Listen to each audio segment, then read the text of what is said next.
Bonjour à tous. Aujourd'hui, je vais aborder les énergies de la ville de Paris et l'énergie des villes de façon générale. C'est vrai que dans le cadre de la géobiologie, on étudie les églises et les cathédrales en fonction de lignes de force qui parcourent la Terre. Et très souvent, on va avoir les grandes cathédrales, les grandes églises qui sont dans les villes, qui viennent se placer au croisement de certaines de ces lignes de force. Dans les années 90, je me suis posé la question de prolonger ces lignes et de voir où est-ce qu'elles passaient. Et la première ville sur laquelle j'ai travaillé, ça a été la ville de Paris. Je me suis rendu compte que la plupart des églises de la ville de Paris étaient placées sur ces fameuses lignes de force.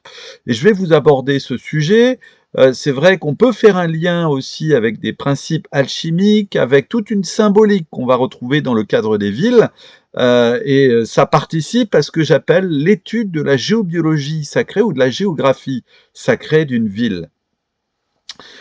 Donc voilà pour cette petite présentation. Surtout si ce type de vidéo vous plaît, n'hésitez pas à liker cette vidéo sur YouTube.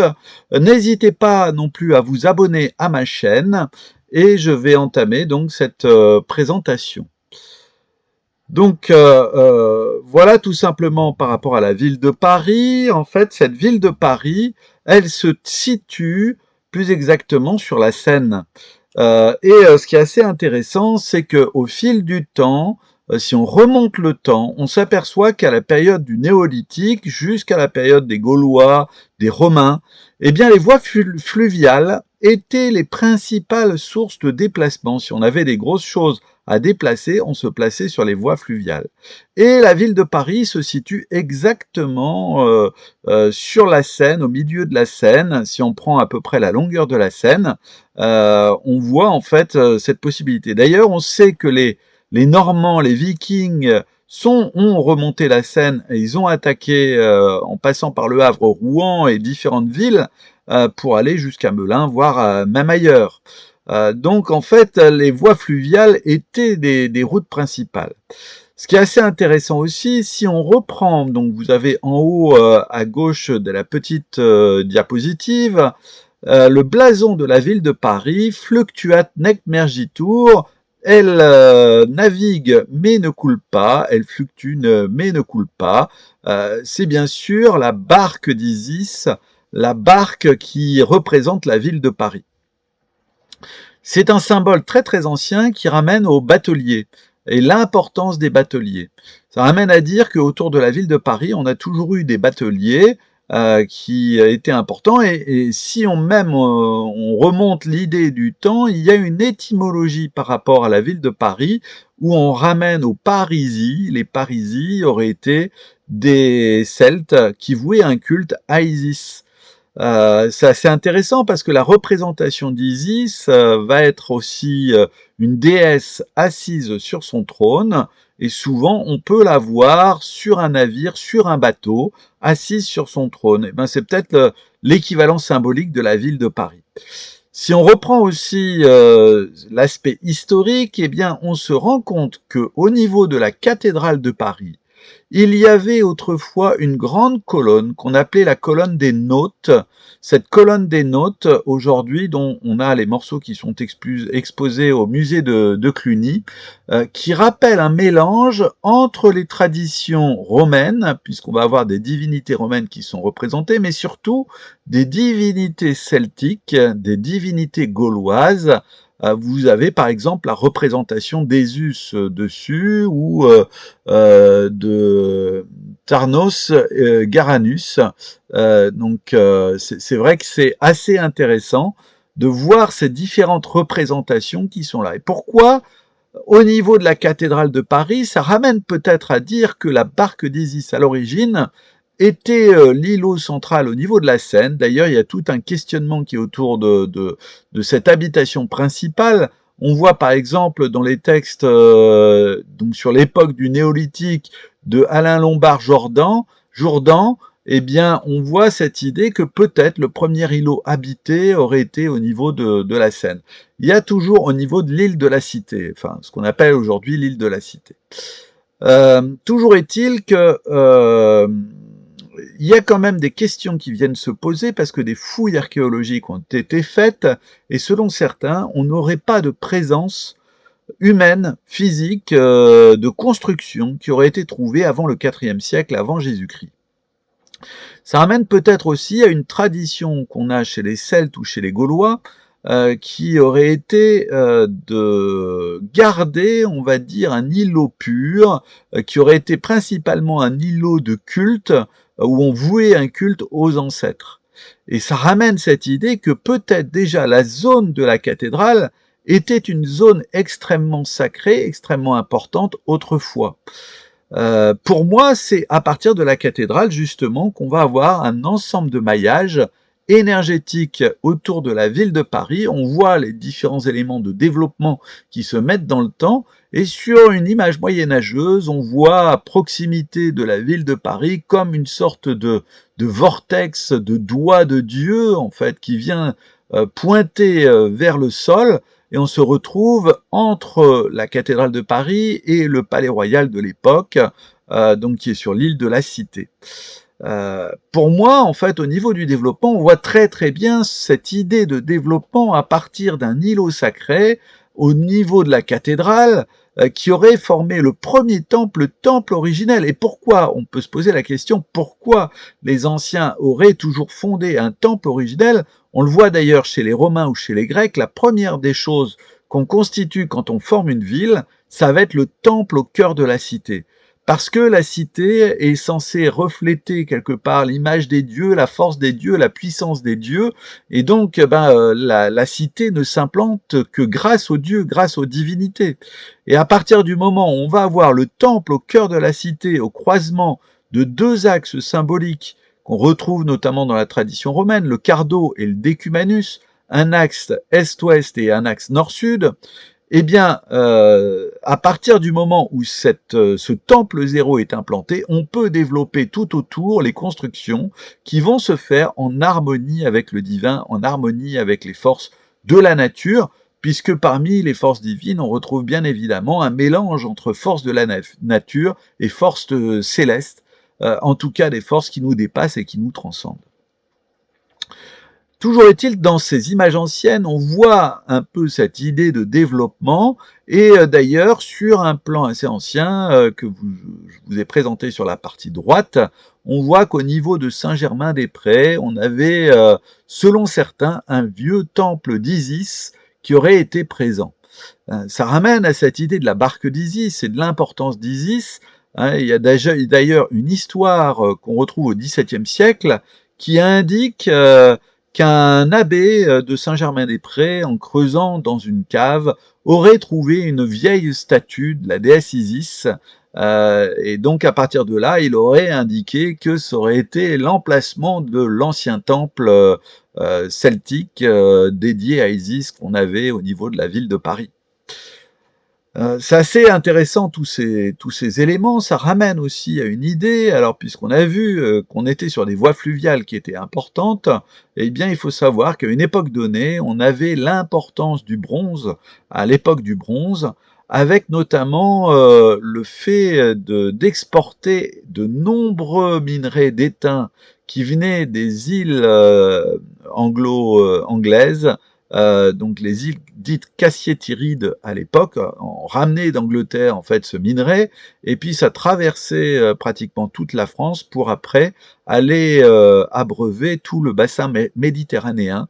Et on sait comme ça que une grande quantité d'étain a pu être rapportée et a été utilisée en Grèce et en Égypte. C'est vrai que bon, pour faire de l'étain, deux éléments principaux sont nécessaires. On va avoir d'un côté le cuivre et de l'autre côté l'étain. C'est le mélange entre l'étain et le cuivre qui va permettre d'obtenir ces premiers alliages qui forment le bronze. Donc on voit cette importance au niveau de cette île de la Cité, île sacrée, île sur laquelle un premier temple s'est implanté, île d'un nœud énergétique majeur au niveau de la France, mais aussi au niveau de la planète. Effectivement, selon certains, les lignes énergétiques qui traversent la Terre ne s'arrêtent pas donc, et se poursuivent, et on va avoir des lignes majeures qui vont traverser la plupart des grands temples de la planète, des grandes cités de la planète, avec notamment la pyramide de Gizeh à Khéops, la Mecque. On va retrouver en fait une ligne qui vient traverser aussi l'Italie et qui passe par Rome, et notamment par le Vatican, avec la cathédrale Saint-Pierre de Rome. Eh bien, cette ligne, si on la prolonge, elle passe par Paris, Stonehenge, Newgrange, et on s'aperçoit qu'elle vient relier des sites sacrés, des sites majeurs au niveau de la planète, donc qui ont été peut-être déterminés dans un premier temps par leur aspect énergétique. On voit aussi l'organisation au niveau de la ville de Paris, donc avec deux grands quarts d'eau sur l'axe nord-sud, avec notamment la rue Saint-Martin et la rue Saint-Denis. La rue Saint-Martin qui vient traverser Paris et se relier sur la rue Saint-Jacques, et perpendiculairement, on va retrouver ce fameux décumanus. En tout cas, par rapport à la ville de Paris, il y a toute une symbolique au travers de ces deux rues. On dit en fait que quelque part, quand le roi quittait la ville de Paris, eh bien, il quittait la rue par Saint-Denis et il revenait par Saint-Martin, ou vice-versa, en fait. En tout cas, ça faisait deux axes majeurs pour aller vers le nord. Et d'ailleurs, il y a toute une légende qu'on peut retrouver autour de la légende de Saint-Denis, qui aurait été arrêté au cœur de la ville de Paris. Et puis, au moment de lui couper la tête, une fois sa tête coupée, il la ramasse et il part tout droit vers le nord. Bien sûr, il faut voir derrière ça un mythe symbolique, un mythe énergétique qui va tracer cet axe majeur nord-sud qui vient traverser la ville de Paris. Si on va même plus loin, en fait, on trouve de nombreuses analogies avec les villes sacrées, puisque pour la ville de Rome, on sait que le cœur sacré de Rome s'est implanté autour de 7 collines sacrées. La symbolique du 7, le 7 est toujours un chiffre divin. On va retrouver les 7 jours de la semaine, les 7 planètes, les 7 notes de musique, les 7 métaux des alchimistes. Eh bien, toutes les grandes cités sacrées vont se balader autour de ce 7 divin, puisque dans le cadre de la tradition chrétienne, Dieu a créé le monde, la création en 7 jours, ou en 6 jours, il se repose le dernier, le 7e jour, ce qui a fait que, par exemple, dans la tradition chrétienne, on va se retrouver avec ce 7e jour qui sera le jour du repos, le dimanche. Eh bien, il faut voir que par rapport à la ville de Paris, on retrouve exactement la même organisation avec les 7 collines sacrées. On va retrouver par exemple le mont Mercure, qui est en fait Montmartre, donc la colline de Bellevue. On va retrouver la zone donc sur laquelle on va avoir la montagne Sainte-Geneviève avec une église, l'église Sainte-Geneviève ou Saint-Étienne-du-Mont aujourd'hui, qui va être très très importante. Et en fait, quand on place l'ensemble des 7 collines sacrées de la ville de Paris, eh bien on s'aperçoit que le centre va être le cœur de Paris, et même pour aller plus loin, en fait, on n'est pas très loin du Palais Royal, de la Cité, on n'est pas très loin de la zone du Louvre, mais par rapport à une première enceinte qui existait au tout départ, le cœur de la première enceinte était bien la cathédrale Notre-Dame de Paris. Donc on a cette symbolique du 7 qui va être aussi très très importante dans l'élaboration et qui en a fait peut-être la première ville de France par ces 7 fameuses collines sacrées. Je l'ai dit tout à l'heure, en fait, eh bien, quand on vient tracer autour de la ville de Paris différentes lignes de force, on s'aperçoit bien qu'on a ces lignes qui traversent la ville de Paris, elles viennent recouper la plupart des églises, et elles viennent converger sur Notre-Dame de Paris, Notre-Dame de Paris étant le cœur de la cité parisienne. Vous avez d'ailleurs la première enceinte qui a été réalisée sur le petit plan que vous avez à gauche, donc la première enceinte qui est tout autour, et on voit presque que le cœur de cette première enceinte, c'est bien Notre-Dame de Paris. Puis après, tout va se développer autour, en fait, de cette première enceinte de façon harmonieuse. D'ailleurs, je ne sais pas si vous le savez, mais les arrondissements de la ville de Paris viennent se développer en forme de spirale, à partir du cœur de la cité, à partir de la cathédrale Notre-Dame. Il y a aussi un mystère aussi, puisque Notre-Dame de Paris, devant Notre-Dame, vous avez le point zéro des routes de France, donc on est bien sur un point zéro, un point majeur, un point vortex, un point central qui va rassembler pratiquement toutes les énergies au niveau de la ville. Par contre, il y a une spécificité que j'ai trouvée quand j'ai fait mes différentes recherches sur la ville de Paris dans les années 90. Je me suis rendu compte que effectivement, on avait bien une ligne qui reliait la cathédrale Notre-Dame et qui traversait bien la ville de Paris. Cette ligne, en fait, qu'on peut tracer, qui est la ligne verte, donc sur mon plan à droite, et sur la ligne orange à gauche, eh bien, vous avez la plupart des bâtiments de direction du centre royal ou du centre national, si on peut dire ça comme ça, la direction, on va dire, matérielle. Et en fait, c'est une spécificité que j'ai retrouvée dans beaucoup de villes. On va retrouver comme ça deux lignes qui sont parallèles. Je l'ai vérifié notamment sur la ville de Lyon, avec ces deux lignes parallèles, une ligne que j'appellerais une ligne spirituelle, une ligne sur laquelle vont s'aligner tous les centres, on va dire, de commandement spirituel ou les centres spirituels de la ville, et de l'autre côté, en fait, une ligne qui va plutôt être dans la direction matérielle de la ville. Et en fait, ces deux lignes étant parallèles, elles viennent se compléter l'une l'autre, elles viennent quelque part apporter un équilibre entre l'esprit et le corps, entre la matière en fait et la fonction spirituelle, de telle manière à ce que la cité soit correctement dirigée. Donc il y a bien une contrepartie qu'on voit et qui s'est sans doute schématisée au Moyen Âge, avec d'un côté en fait une direction matérielle qu'on pouvait avoir en lien avec le roi et une direction spirituelle qu'on pouvait avoir en lien avec l'évêque ou avec le pape dans certains cas. C'est vrai que si on continue donc ces deux lignes, là je vous ai mis la plupart des emplacements, j'ai vraiment tracé les églises principales qu'on retrouve, et vous voyez que c'est pas comme si ça apparaissait par hasard, en fait, on a vraiment deux lignes parallèles qui apparaissent avec des éléments où on va retrouver le Louvre avec la fameuse pyramide du Louvre qui vient se placer sur cette ligne-là, on va retrouver les jardins du Luxembourg, l'observatoire de Paris, et en fait, on voit qu'on est entre deux lignes. D'ailleurs, cette ligne a été la ligne qui a servi de méridienne au niveau de la France. Et je ne sais pas si vous le savez, mais vous avez des médaillons qui sont au niveau de la ville de Paris, les fameux médaillons Arago, qui viennent vérifier cette ligne.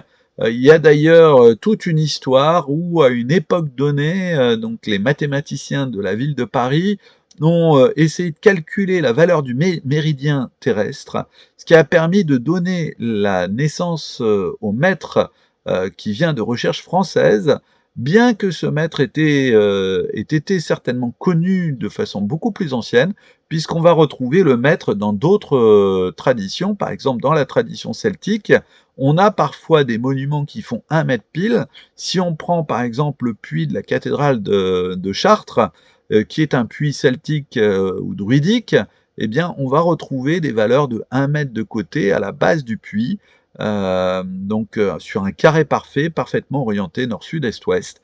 Donc c'est quelque chose qui est quand même assez étonnant.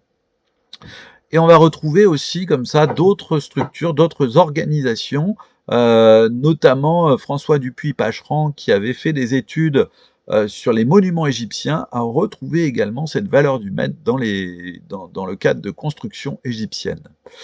On voit en fait ce méridien qui est le fameux méridien de Paris. Il faut savoir que le méridien de Paris a été le premier méridien avant qu'on utilise le méridien de Greenwich. Et c'est comme si ce méridien de Paris était la ligne sacrée de la France. En tout cas, c'est une ligne qui vient couper la France en deux et on va avoir autant de parts de droite et de gauche au niveau de la France. Mais c'est surtout une ligne énergétique qui vient traverser la France, et si on arrive dans le sud, cette ligne va passer par Carcassonne et notamment par la région de Rennes-le-Château. Et si en fait on voit au niveau du milieu de la France, la ligne passe par Bourges, et dans le nord de la France, elle passe par Amiens. Il y a d'ailleurs une symbolique peut-être qui est cachée dans les livres du mystère des cathédrales de Fulcanelli, donc qui est un livre d'alchimie. Dans ce livre, il n'aborde que les cathédrales et que les lieux qui sont placés sur cette fameuse méridienne, puisqu'on va avoir la cathédrale d'Amiens qui va être étudiée, la cathédrale de Paris, on va avoir des monuments qui vont être à Bourges, et en fait on voit qu'il n'y a pas d'autres monuments. Il parle aussi de Limoux et notamment de Notre-Dame de Marseille à Limoux, donc avec la fameuse Vierge Noire. On est sur cette méridienne sacrée. Hein, et ce qui est d'autant plus intéressant, certains ont établi qu'il y avait un lien avec une valeur de 1,10 degrés ou 1,11 degrés de décalage, donc avec un maillage sur la France qui serait de cette valeur. Eh bien, on a un chercheur qui a beaucoup travaillé, donc Xavier Guichard, sur le maillage symbolique et énergétique de la France. Pour lui, en fait, il avait établi que sur la France, on avait des lignes qu'il appelait lignes de sel, dans lesquelles on avait une organisation qui daterait des Gaulois, et ces lignes de sel ont à peu près 1,11 degré ou 1,10 degré de dimension, d'écart, exactement comme la valeur en fait qu'on voit ici, autour de la ligne de Dieppe-Lascaux et autour du méridien de Greenwich. Donc c'est assez intéressant et assez étonnant, et en poursuivant ces travaux, d'autres chercheurs ont trouvé que cette ligne se poursuivait, ce maillage se poursuivait, et sur lesquels on allait avoir la plupart des grandes capitales du monde qui allaient être placées sur ce maillage de 1,10 degré de dimension. Donc c'est assez intéressant, et là pour moi on est sur ce qu'on appelle des réseaux sacrés, des lignes d'énergie sacrées qu'on peut ressentir, qu'on peut percevoir. Par exemple, quand je fais mes recherches, et donc je fais le stage sur les énergies de la ville de Paris, je montre qu'autour de la cathédrale de Paris, on a bien cette ligne de force qu'on peut ressentir, qu'on peut percevoir, on peut se placer dessus, on peut avec des instruments de sourcier, des baguettes de radiesthésie, retrouver le passage de cette ligne de force, et on peut traverser la ville de Paris comme ça, de part en part, afin de retrouver cette ligne énergétique.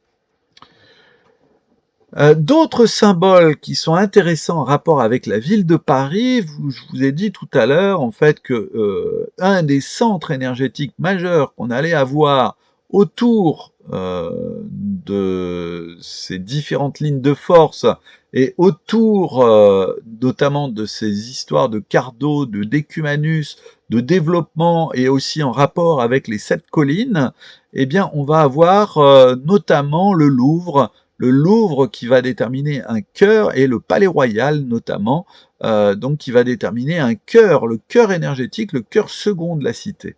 Et ce qui est assez intéressant dans la symbolique des palais royaux et la symbolique des places royales, eh bien on s'aperçoit que 5 places ont été déterminées au fil du temps autour du Palais Royal, ayant une symbolique qui rappelle étrangement les quatre éléments plus le 5e élément.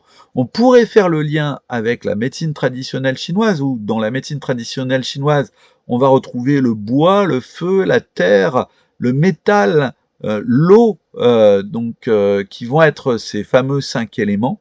Eh bien ici, en fait, on va retrouver des places avec des formes vraiment différentes. J'associe par exemple à la place Dauphine l'aspect du triangle. Alors ici, je l'ai représenté pointe en haut, j'aurais dû le représenter peut-être pointe en bas, mais ça rappelle pour moi l'énergie de l'eau, d'autant plus qu'on est sur cette fameuse barque d'Isis, le centre de la cité. On peut retrouver au niveau de la place des Vosges le carré qui rappelle la terre. On va retrouver à la place de la Concorde une sorte d'ovale qui peut rappeler l'air. On va avoir au-dessus, donc sur la partie supérieure, la place Vendôme avec une sorte d'octogone qui rappelle l'énergie du feu. Et on va avoir le cercle à la place des Victoires qui va représenter l'éther. Et pour moi, en fait, on est déjà dans une symbolique, mais aussi dans une représentation énergétique quand on va au cœur de ces différentes places. on va avoir l'énergie symbolique de ces éléments qui va se retrouver, comme si ces 5 éléments venaient protéger le cœur de cette ligne royale dont je parlais tout à l'heure, mais aussi, en fait, au niveau énergétique, on peut y voir une pratique, une approche, où en allant sur ces différentes places, on va se mettre en harmonie, on va être en adéquation avec les énergies de ces éléments. Voilà, j'ai retracé ici, en fait, la représentation. On peut y voir, quand on vient retracer les lignes intermédiaires entre chacune des places, une belle étoile à 5 branches et un pentagone, en fait, protecteur ici. Il se retrouve juste au-dessus du palais du Louvre et juste au-dessus de la Grande Pyramide, mais aussi juste dans l'axe de cette fameuse méridienne qui avait été calculée, donc par les mathématiciens, et qui est, à mon sens, légèrement différente de la méridienne sacrée qui passe, elle, par la cathédrale. Donc on a bien, en fait, cette deuxième ligne, ce deuxième aspect qui est là et qui est très très important par rapport à la ville de Paris. D'ailleurs, cette méridienne, en fait, eh bien, on la retrouve aussi sur l'église Saint-Sulpice. Donc si vous allez à l'intérieur de l'église Saint-Sulpice, où il y a d'ailleurs toute une symbolique très très particulière qui rejoint d'ailleurs les mystères de Rennes-le-Château, Rennes-les-Bains, puisqu'on va retrouver des tableaux, notamment les tableaux de Signol, avec des lettres qui sont inversées. Il y a tout un codage symbolique à l'intérieur de l'église, et il y a toute une ligne énergétique, et cette ligne, cette méridienne qui a été tracée au sol, même si en fait c'est un élément récent, ça participe à des éléments, on va dire, de tradition récente qui venaient marquer notamment la date de la Pâque, pour trouver plus facilement la date de la Pâque, puisque à partir du moment où on va avoir la projection de la lumière sur un gnomon à une hauteur déterminée, eh bien on aura toujours la date de l'équinoxe de printemps qui va être trouvée. C'est d'ailleurs ce à quoi sert le gnomon de la ville de Paris, enfin de Saint-Sulpice, à trouver en fait cette date de l'équinoxe de printemps. Eh bien on va avoir le dimanche qui suit, la pleine lune qui suit l'équinoxe de printemps, il sera le fameux dimanche de Pâques. Donc c'est une façon de calculer et de projeter sur le sol cette idée de la date de la Pâque et de trouver une date clé. Mais il y a d'autres mystères en fait qu'on va retrouver par tous les symboles et tous les éléments qu'on va avoir au sein de Saint-Sulpice, qui peuvent nous faire des liens avec Saint-Vincent de Paul, qui peuvent nous faire des liens avec l'alchimie, avec une connaissance des jésuites et avec les fameux mystères de Rennes-le-Château. D'ailleurs, quand je fais ma visite des énergies de la ville de Paris, eh bien, on passe une bonne heure et demie dans le cadre de cette église Saint-Sulpice pour y voir ces fameux éléments qui sont très très étranges, mais aussi aller ressentir un point énergétique extrêmement puissant au niveau de la ville de Paris.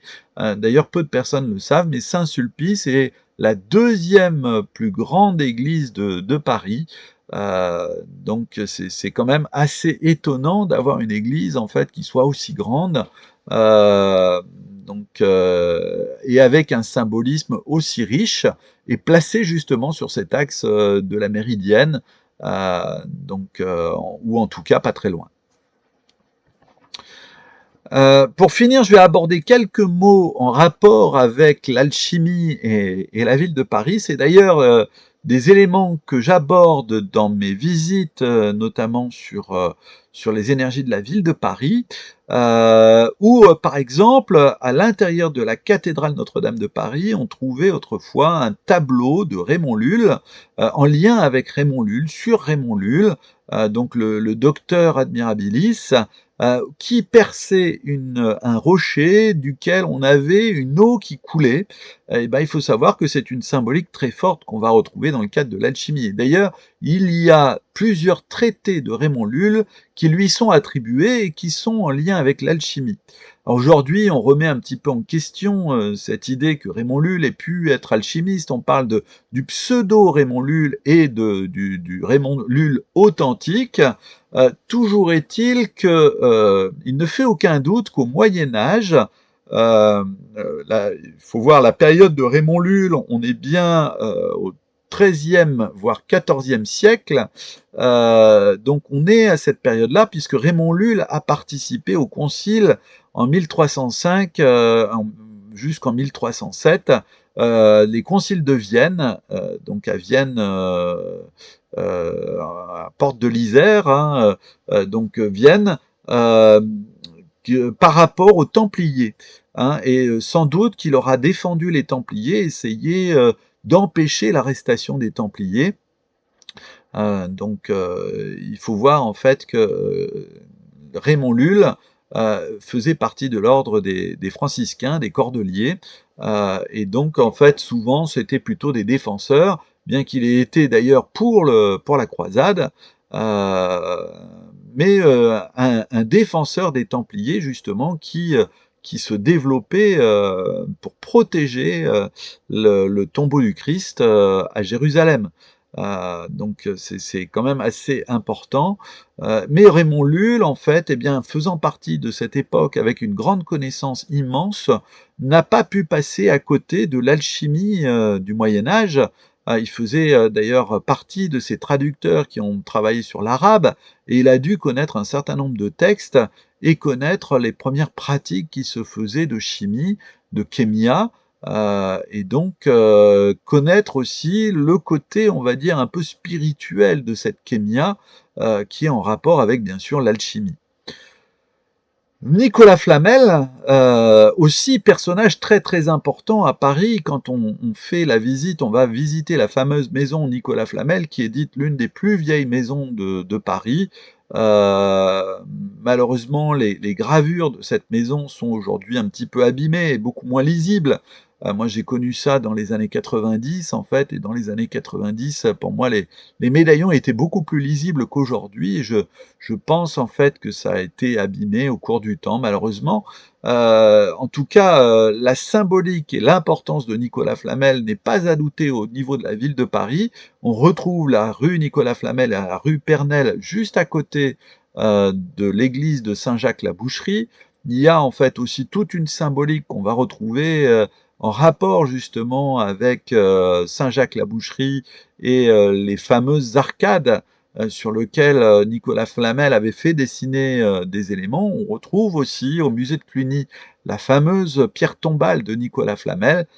Donc tout un tas de mystères qui sont en rapport avec l'alchimie et dont, bien sûr, je parle et j'aborde tous ces éléments dans le cadre de mes visites sur la ville de Paris.